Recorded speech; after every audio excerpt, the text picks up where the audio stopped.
HMPV વાયરસની entry હવે ગુજરાતમાં પણ થઈ ચૂકી છે. ગુજરાતમાં પણ એચએમપીવી વાયરસના કેસ આવી રહ્યા છે. ત્યારે આ એચએમપીવી વાયરસથી બચવા શું કરવું, સાવચેતીના પગલાં કયા લેવા, તે અંગેની માહિતી અમે તમને આપીશું. આ સાથે જ આ વાયરસ છે તે વૃદ્ધો અને બાળકોમાં વધુ જોવામાં મળી રહ્યા છે. ત્યારે બાળકો અને વૃદ્ધોને ખાસ કરીને સાવચેત રહેવા અપીલ કરવામાં આવી રહી છે. આજે અમે તમને જણાવીશું કે આ વાયરસથી દૂર કેવી રીતે રહેવું અને સાવચેતીના પગલાં કયા લેવા.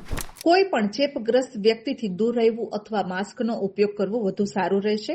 સાબુથી નિયમિતપણે તમારા હાથ ધોવા, ઉધરસ ખાતી વખતે કે છીંકતી વખતે મોં ઢાંકવું, તમારી કોણીના આવરણ હેઠળ અન્ય લોકોથી દૂર જઈને ઉધરસ અથવા તો છીંક ખાઓ.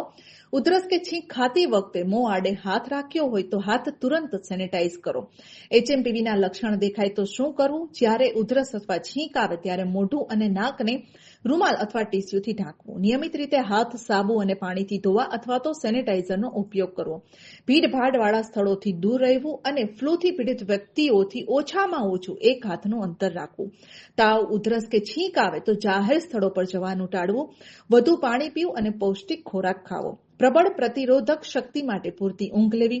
બીમારીઓ ફેલાતી અટકાવવા માટે યોગ્ય વેન્ટિલેશનવાળા વાતાવરણમાં રહેવું. શ્વસનને લગતા લક્ષણો જણાય તો ઘરમાં જ રહેવું. બીજાઓ સાથે સંપર્ક મર્યાદિત કરવો અને તાત્કાલિક નજીકના સરકારી દવાખાનાનો સંપર્ક કરવો. વધુ આવા સમાચારો માટે જોતા રહો જાહેર ખબર.